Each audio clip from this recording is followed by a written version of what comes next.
Welcome to the Ice Guys, presented by the Hockey Podcast Network, Wednesday, February 24th. It's Ian Cameron. It's Jimmy Murphy with you on this Wednesday. Of course, we're here talking about the NHL from a betting perspective, 7 days a week, both live on YouTube and, of course, in audio podcast form here on the Hockey Podcast Network. And usually our focus is betting, breaking down each and every game from a betting perspective. That's always what our focus is each and every show. But when you get the kind of big-time, earth-shattering NHL news we heard this morning, you got to talk about it a little bit, and certainly we had that this morning.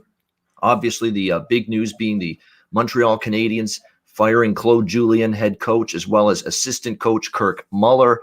Taking over will be Dominic Ducharme, who, of course, had a lot of success in the Quebec Junior Hockey League, Quebec Major Junior Hockey League with Halifax, has been on the assistant coaching staff. He'll take over. They're bringing Alex Burrows, former NHLer, in to be an assistant alongside Ducharme. He had been coaching the Laval team in the AHL the last little bit. To me, this is a knee-jerk decision. This is a almost like a panic move a little bit.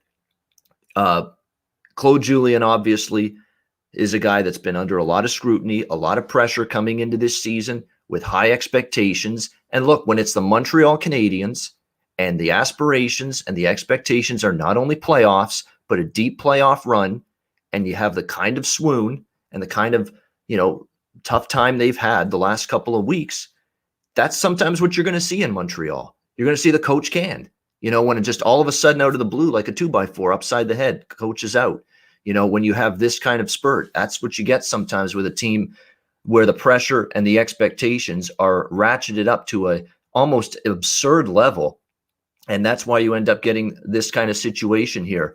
There's a lot of ways you could go about this. I mean, to me, Claude Julien, obviously things weren't going well for Montreal, going all the way back to before the pandemic arriving. There was probably already some thought maybe about making a change back then, but thanks to the pandemic, thanks to the different playoff format, they got into the playoffs last year. You could say they were fortunate to get in, but they got in, but they made the most of it. They played great hockey in the bubble. I thought their playoff performance was pretty solid. You could argue they could have beaten the Flyers. They outplayed the Flyers for a lot in that series, but just couldn't capitalize on their chances. And I remember Claude Julien in his offseason presser, one of the things he says, I did all I could with this roster, but almost hinting that, hey, we got to upgrade the roster. So here's what bothers me here. Marc Bergevin listened to Julien say that. He did go ahead and upgrade the roster, which he did. He upgraded it significantly. Look at all the moves he made with Josh Anderson, with Tyler Toffoli, with Joel Edmondson on the back end, with giving Carey Price a legitimate quality backup in Jake Allen, who's actually outperformed Carey Price so far this season. He did all of those things. Claude Julien was kind of hinting at that, needed a roster upgrade. And yet he's not even going to let Claude Julien more than a month into this new season to see it through. I mean, it's to me, it's remarkable. And I'm even more shocked, Jimmy, that I've been hearing and reading stuff that they were thinking about canning Claude Julien had they lost to Toronto. That game that they were down 1-0, they rallied, they won 2-1. It was the game before they had that 1 week pause, that 1 week break in their season. They were thinking of firing Claude Julien after that game had they lost it, but they didn't. They gave Julien a stay of execution, and sure enough, they come out of their break, and what ends up happening? Loss to the Leafs, and then the back-to-back losses to the Ottawa Senators. And here we are with Claude Julien fired. To me, there's too many other issues. I think part of it too, Jimmy, is they love Ducharme. I think Bergevin, and there's people in that brass and that management group that think that he's a guy that they can go with long term. He fits, of course, the francophone, head coach, which is always a sticking point when it comes to Montreal. Alex Burrows is apparently the special teams guru, a guy that can help this power play, which apparently was a huge, huge factor in making this coaching change, that the power play has just fallen off the cliff again for Montreal. It was bad last year. It started out the season pretty good early this year, and then it's just been terrible lately. And Kirk Muller especially paid the price for that. He looks after that group as well. To me, though, it was just a little, I wouldn't have done it right now. I'm not saying if the struggles continue, there wouldn't have been a time when that's the right move to make. I just think it was too soon. I think when you upgrade the roster for Julien and you're not even going to give him over a month see this season through and get through this little struggle, this bump in the road that they've had. It's a bit surprising that it happened this quickly, this firing, considering just how everyone was praising Julien and how the Montreal Canadiens played so good in the bubble, the offseason moves. Just a little bit too soon in my mind, but here we are with the Montreal Canadiens making this coaching change. Jimmy, I know you've got some strong thoughts and opinions on this. The floor is yours. What's your thoughts on what we heard this morning with the dismissal of Claude Julien? And I put the ball on the tee for Jimmy, and he's muted. There we go. My bad. Thank goodness you didn't go 2 minutes and nobody heard you. I stopped you early so you could fix it. Yeah, now you can go. It might be better off. Mark Bergevin won't like what I'm about to say. Look, you say too early. I'm wondering, Ian, you bring up what they did last year, and then I'm wondering if too late. You look at it, and this is kind of what happened in Boston, and people are going to say, oh, well, look what Bruce Cassidy's done. Yeah, you know what? It ended up being that was the right move to happen for the Boston Bruins at that time when Claude Julien was fired in favor of Bruce Cassidy in February 2017. That turned, hindsight's 2020, but at the time, no one knew it was going to be the right move, but it ended up being the right move. I don't see these situations as comparable. There's just too many different elements. The greatest being the pandemic and the pause season and then the getting back into playoffs and then coming back. If he goes out, Mark Bergevin does not have a good track record as a GM right now with the Montreal Canadiens. And he's made some really bad drafting mistakes. He's made some really bad signing mistakes. And I think coaching mistakes as well. I think that what should have happened was they should have just parted ways with Claude Julien after the bubble. They should have just, because I think that this was in the back of Bergevin's head, that he was saying this was definitely a possibility. If we don't get off to a good start, I'm going to do it then. Why not just do it then and start with a clean slate? You mentioned them bringing in the new players. Just do it all together at once and start fresh and go forward. You don't do that. They come out of the gate storming, all right? And now, and this is where I agree with you, now they hit their first speed bump. A week ago, they're talking about the season's back. They beat the Maple Leafs. They had a great comeback win. Let's track the cup parade down St. Catherine Street. That's how the people were talking only 10 days ago in Montreal. And now you just turn around and you do this. It just seems, like you said, I think is the best word to describe it, a knee-jerk reaction. And that's not how you should manage a team. That's not how you should run a team. And this could come back to haunt them.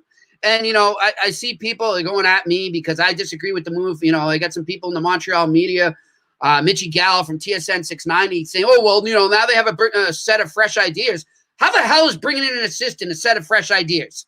He's the same guy that's been on a bench promoting the ideas that you had before. How is that fresh ideas? He was part of the problem. But the bigger part of the problem, and this is the problem that nobody in Montreal will ever be courageous enough to identify or do something about, is the guy between the pipes. And the way that they coddle Carey Price and the way that they just manage him, and nothing can be Carey's fault. He's fine. He's our savior. He's the best goalie ever. He's the best goalie. Bullshit, he's the best goalie in the world. Have you looked at his stats since 2016? Okay? You need to win. Any coach needs a goalie to make saves. And Claude Julien hasn't had that in Montreal, and neither did Michel Therrien for a good period of time. So I think the main problem is Carey Price. Until he's fixed, then the Montreal Canadiens won't be fixed. And going forward, I don't see how you fix that problem. It's not something you can do right now in season. They had their chance to do that. The Colorado Avalanche were willing to deal with them and take on Carey Price's contract. They didn't do it. They stay with Carey Price. And that's going to be Mark Bergevin's downfall when all is said and done. And he finally, by the grace of God, gets fired in Montreal. I don't know what pictures he's holding on Jeff Molson, what he has against him, but it's about time that the finger gets pointed at Mark Bergevin here. And there's no other direction to point it in right now. He's fired 2 coaches now. He's failed to make the playoffs numerous times. This is on Mark Bergevin now, so he better hope that this knee-jerk reaction pays off, because if not, he should be out of job. But I don't know if he will be, because he seems to have Jeff Molson by the balls. Who knows? There's been opportunities to can Bergevin many times in the past, no question.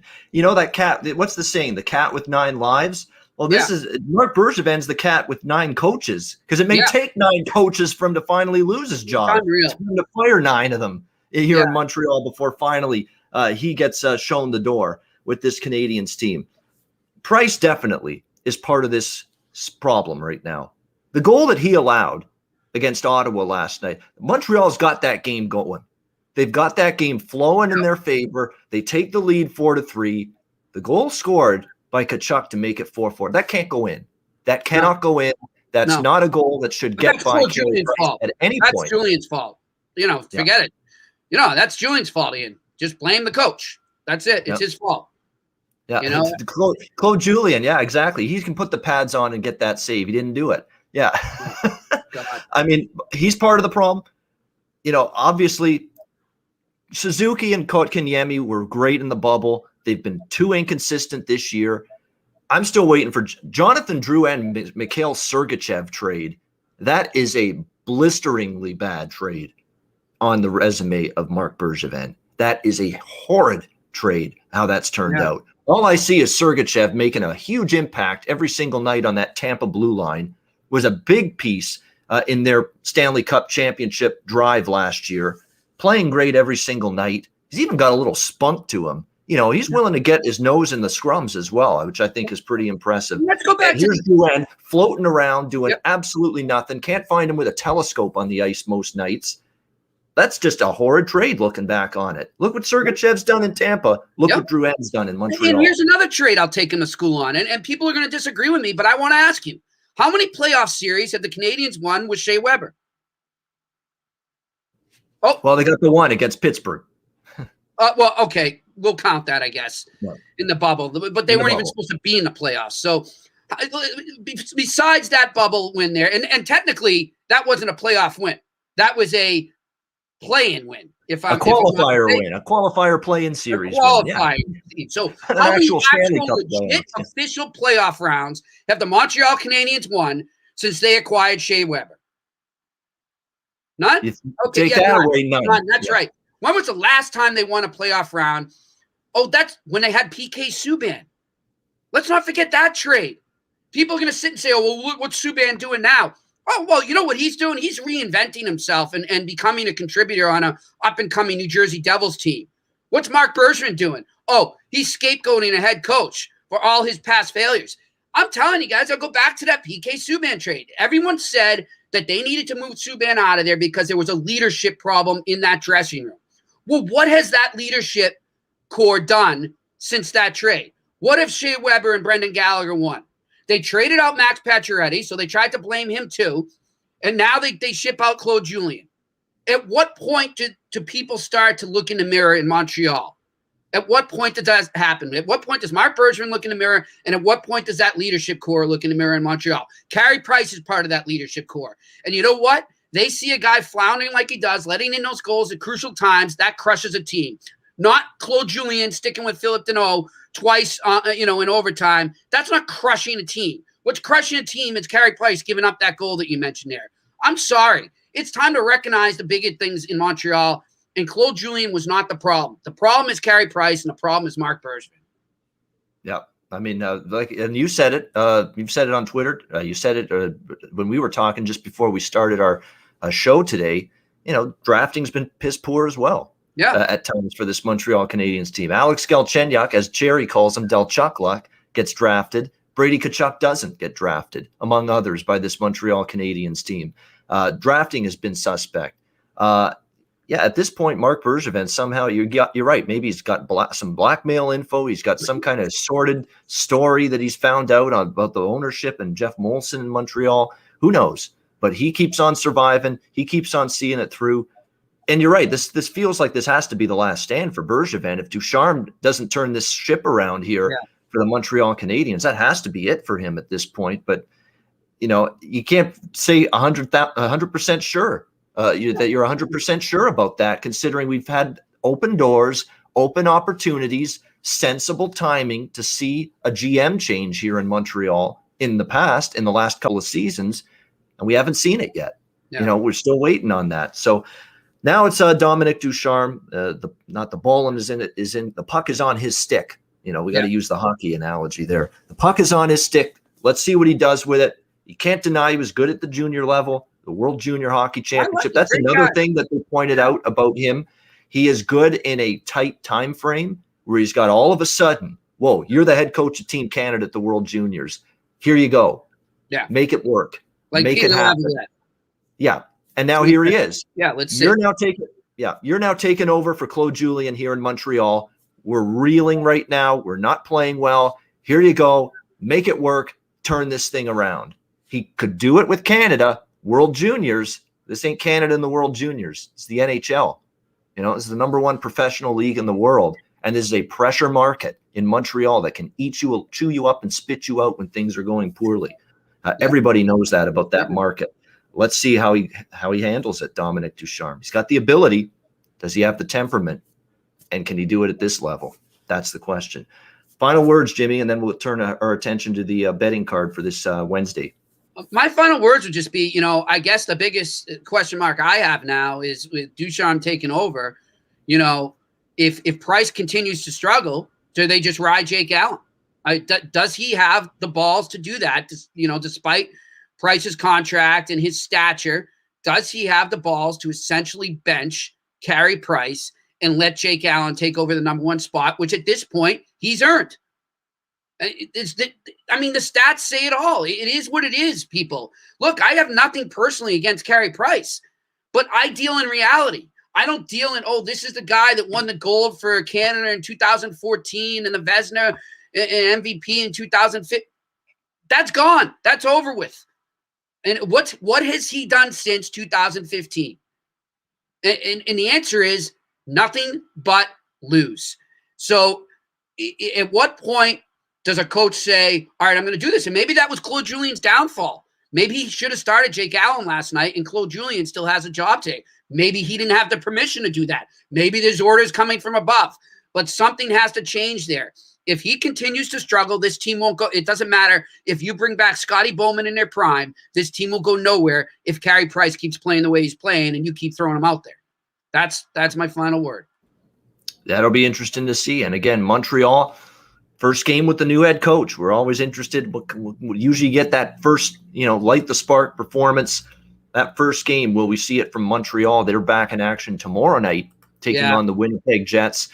We will break down that game on Thursday's show.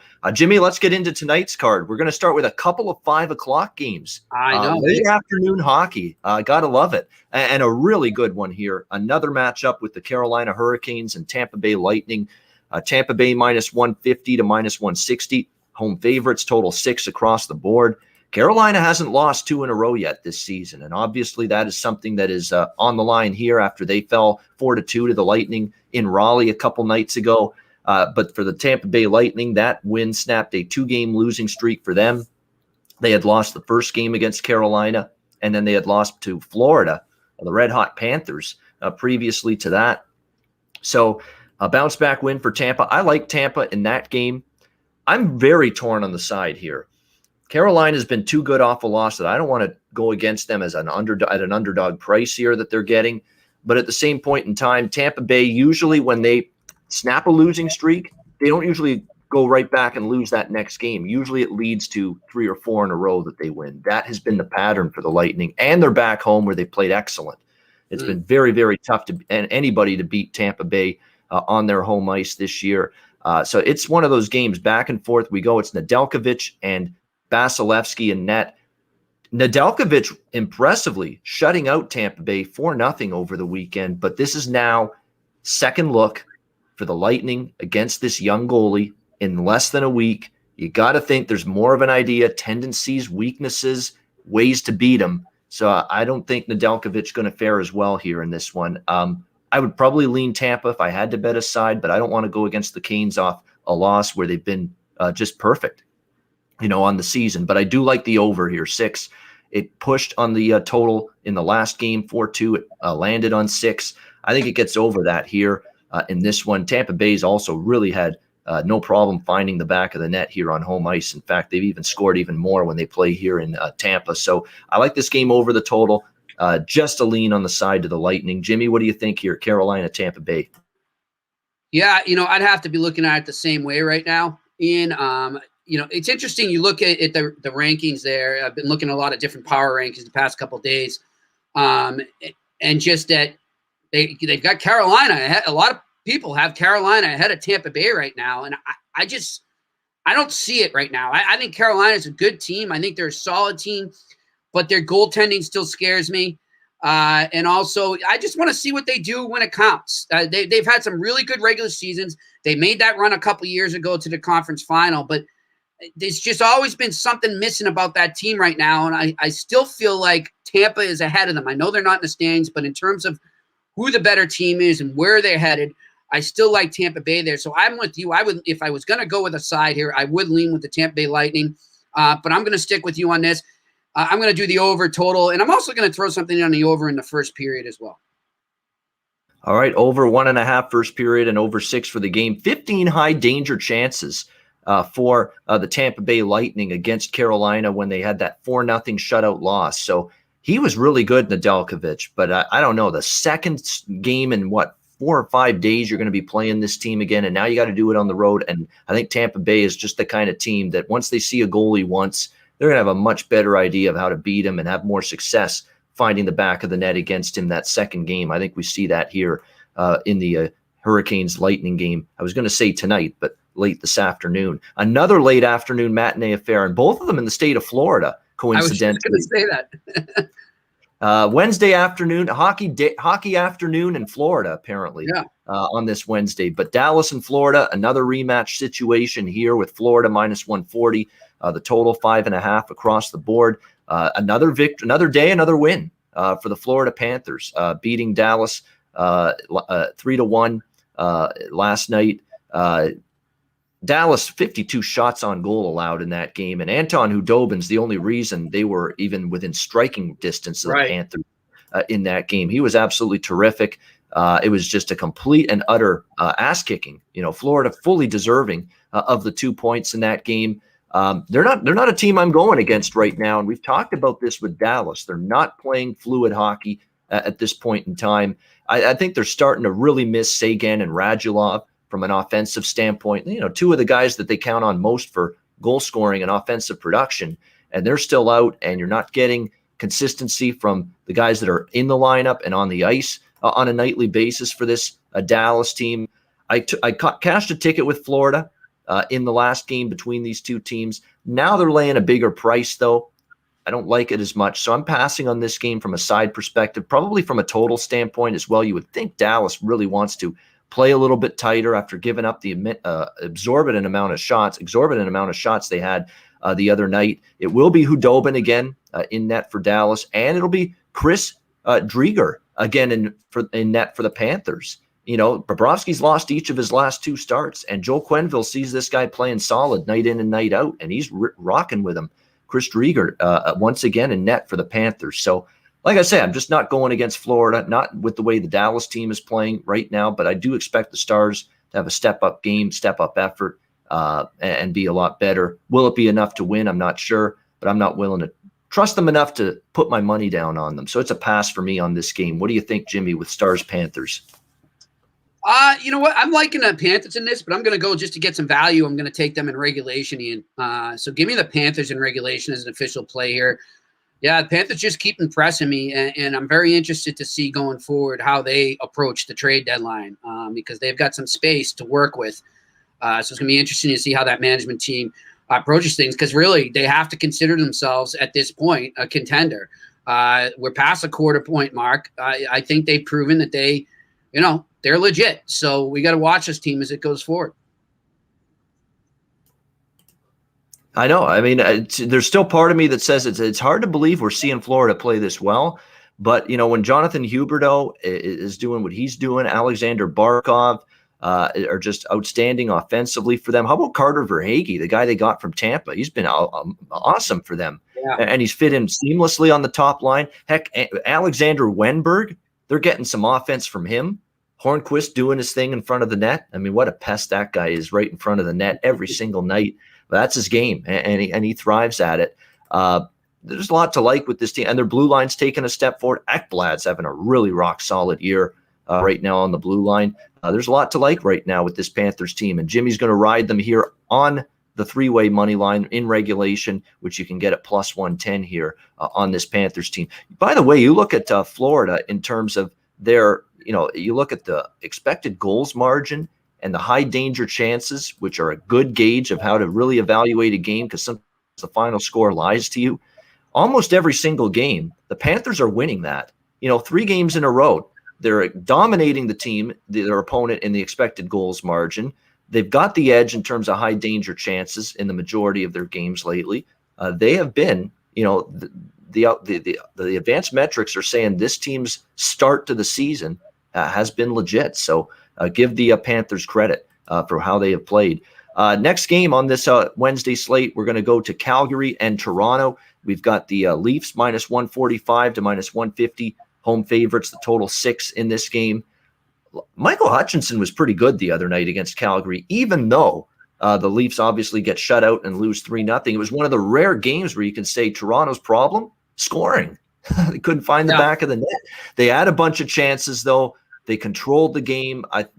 David Riddick had one of those games that, in fact, it was maybe one of the best goaltending performances of the season. And of all people for it to come from, it came from Dave Riddick for the Calgary Flames, who's actually been pretty poor for the last year or so. And he was marvelous in that game against the Leafs. Calgary kind of fortuitous. They capitalized on a couple of their power plays. I thought at 5-on-5, the Leafs were certainly the better team. And even then, Sheldon Keefe said things just weren't clicking. And he kind of said we need to be a lot better in this game with our execution and our puck movement on the power play. It was just one of those games. Passes weren't clicking. Guys were fanning on shots. You're going to have that every now and then. Leafs will be better tonight.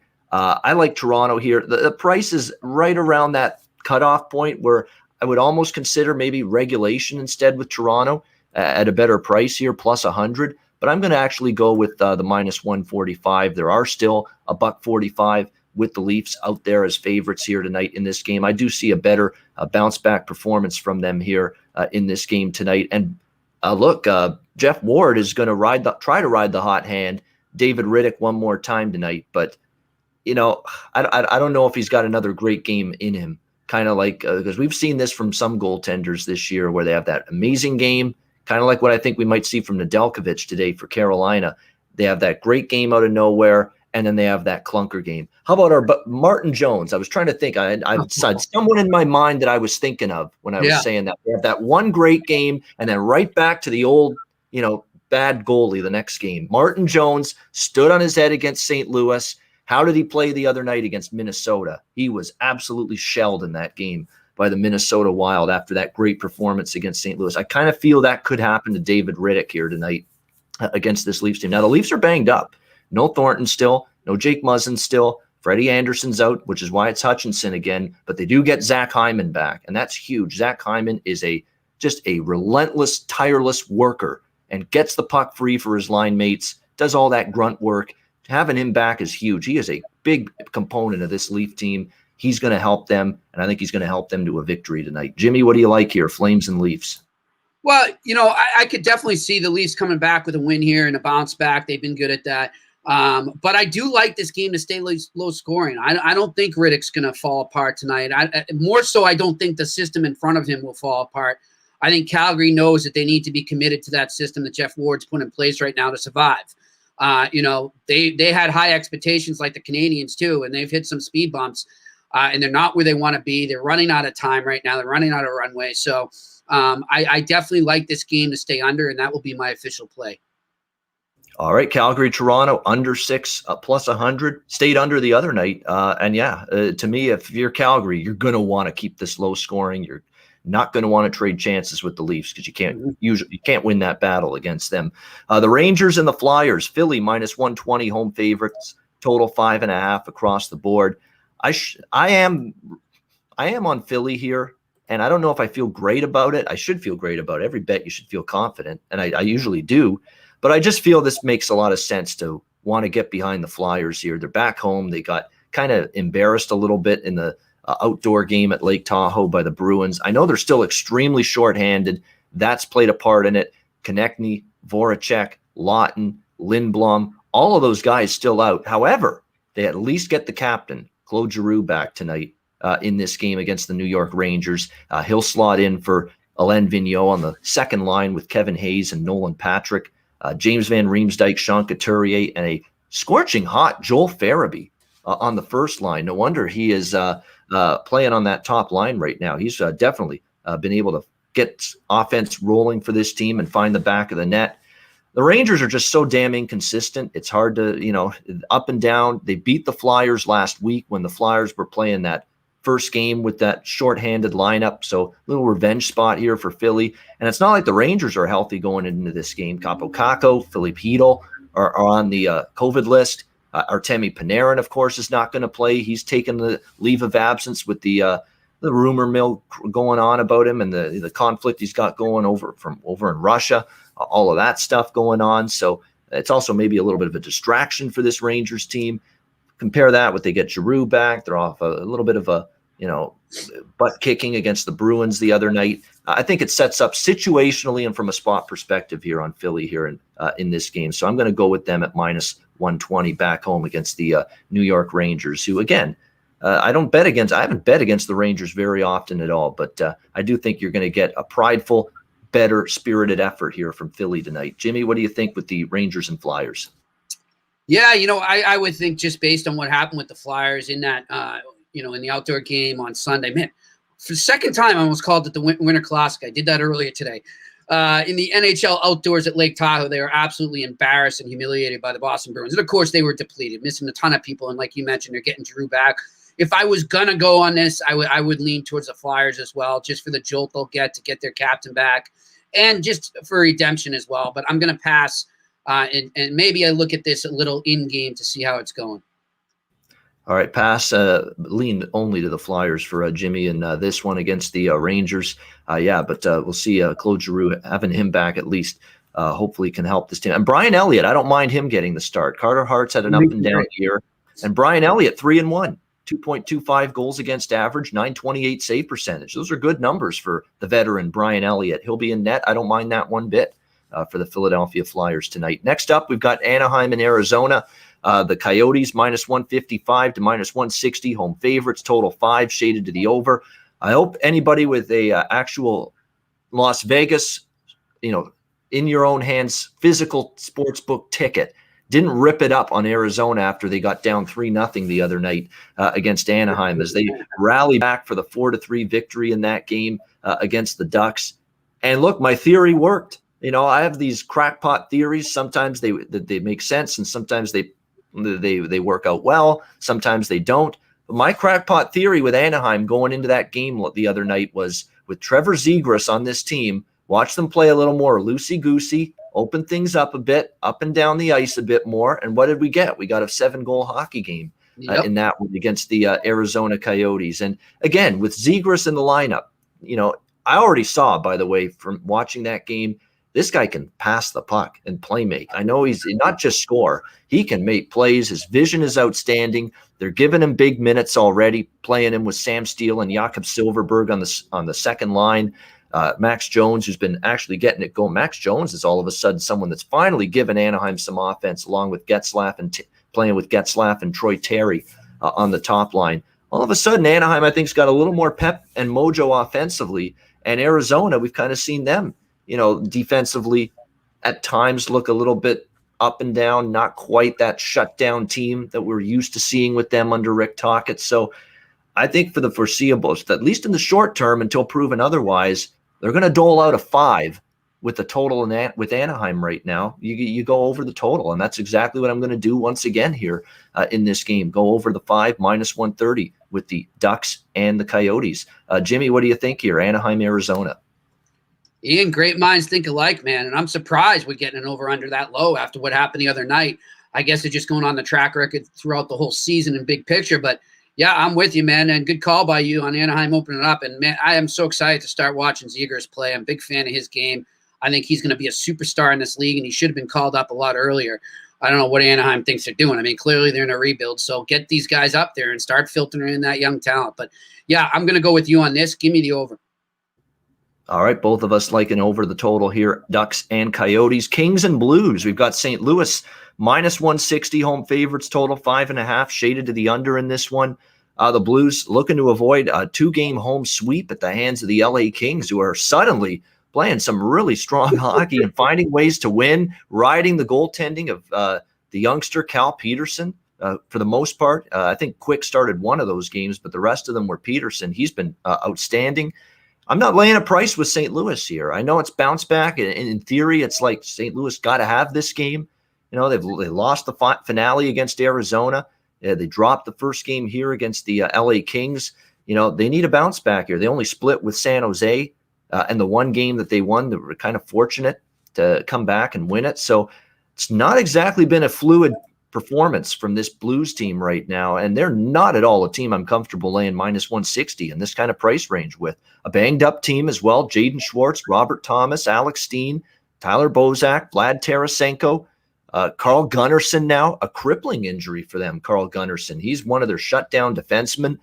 He's going to be out, I think, for the rest of the season. I was reading just a devastating blow, because he's one of their best reliable defensemen in terms of playing in his own zone, shutting down opposing teams. They're already without Colton Parayko as well on that Blues back end. So they are black and blue right now. Black and blue from an injury perspective, kind of singing the Blues with the way they're playing. Their current form hasn't been great.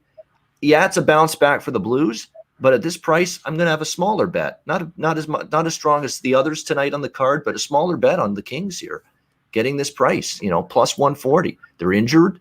They're not in good form right now, and not a team that I think is deserving of this minus 160 mantle that they're currently being tagged with. So I'm going to look at LA a little bit here in this game as the plus 140 road dog. Jimmy, what do you think here, Kings and Blues?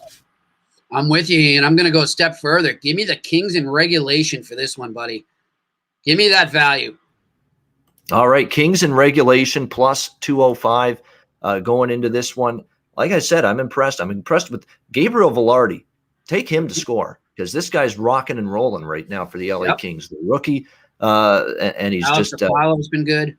Aflalo's been good. Adrian Kempe's been good all season long. Dustin Brown has turned back the clock a little and found some offense. Good for him. I mean, that guy's just relentless in terms of he throws the body around. He's just a lunch pail guy, and to see him, get rewarded offensively and be able to find the back of the net. You love to see that for guys like him, heart and soul players of a Kings team playing some really good hockey right now. Again, St. Louis may win the game, but I've got no issues, no qualms whatsoever taking the chance here at plus 140 with the Kings, with the team that's right now in better form over the Blues. Final game on this Wednesday card, Minnesota and Colorado. We've got the Avalanche minus 175 home favorites, total 5.5, shaded to the under. Big win for Colorado, of course, in the Lake Tahoe game against Vegas. Kind of flat the next game. Of course, they came back home in Denver to face the Golden, and the Golden Knights were ready for that. Golden Knights didn't want to go 1-3 in the 4 games head-to-head against the Avalanche, and they played like it. Marc-Andre Fleury was spectacular. It's not like the Avalanche were terrible, but they weren't as sharp as they were in the Saturday outdoor game, and Marc-Andre Fleury just rose to the occasion, was just sensational in that game, getting the Vegas Golden Knights the big victory over Colorado. I like teams, though, off a loss like that, good teams to bounce back here. But I'm not in a rush to lay the price against Minnesota, the way Minnesota's played. I mean, Kirill the Thrill Kaprizov, defensive teams, and coming off a game where they got held down like Colorado did against Vegas, and Minnesota's just cashing overs left and right, and they're scoring goals too right now. So 5.5 total. I like it over the number here. What do you think, Jimmy? Minnesota, Colorado. I like Terry Edelman's nickname, Dollar Bill Kirill. That's pretty good. He's a big Wild fan, so I'm happy to see that he's got something good to cheer about. Well played. Copyright that now, brother. Copyright that now. I'm going to go the other way on this, Ian. I like the bounce back for Colorado here. I think that I'm actually going to pull out Jimmy puck line in this. So give me the Avalanche on the puck line in this. And that's a good call on the over as well. I'd be interested to see what happens with that. Look, Minnesota's a team. I'm glad you brought that up. They are scoring goals. So if you're looking to hit some overs, look at the Minnesota Wild going forward, because I think that they've surprised a lot of people. And maybe just now, I think the odds makers are catching up to the fact that they're scoring more.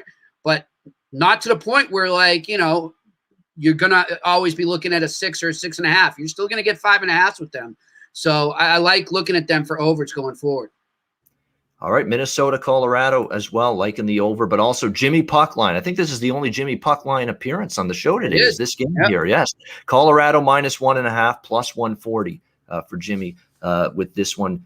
Avalanche against the Wild. And that's the Wednesday card. Before we get to best bets, we want to take care of business and remind you to download the DraftKings Sportsbook app and use the promo code THPN.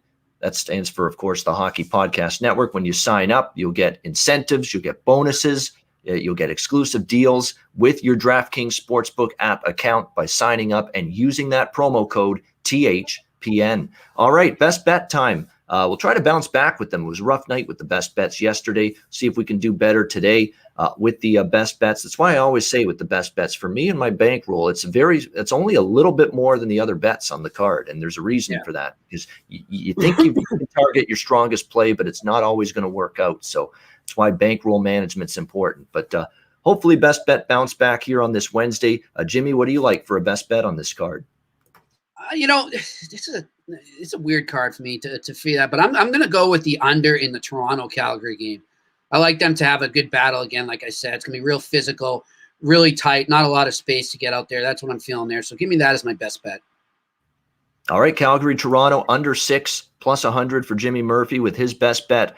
Mine is going to be mine's going to be Carolina, Tampa Bay over 6 minus 115. I think I'm sticking with this best bet for the third straight time, because I had it Saturday. It fell short. I had it on Tuesday as a best bet, and it pushed. The game landed on 6. Hopefully third time's the charm here. We finally get the game over the total with the Hurricanes and Lightning. I think we get that here this afternoon. So for me, Carolina, Tampa Bay over 6 minus 115 for my best bet on this Wednesday card.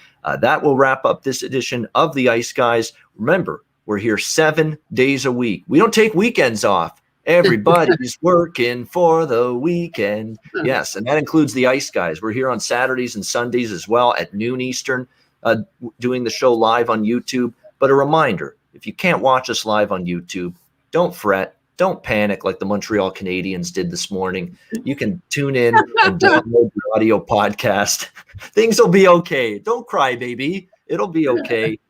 You can download the audio podcast version of the Ice Guys on all major podcast providers if you missed the show live. So make sure you do that. For Jimmy Murphy, I'm Ian Cameron. Have a great Wednesday night. Enjoy the games and good luck. And we'll talk to you again tomorrow on Thursday for another edition of the Ice Guys presented by the Hockey Podcast Network.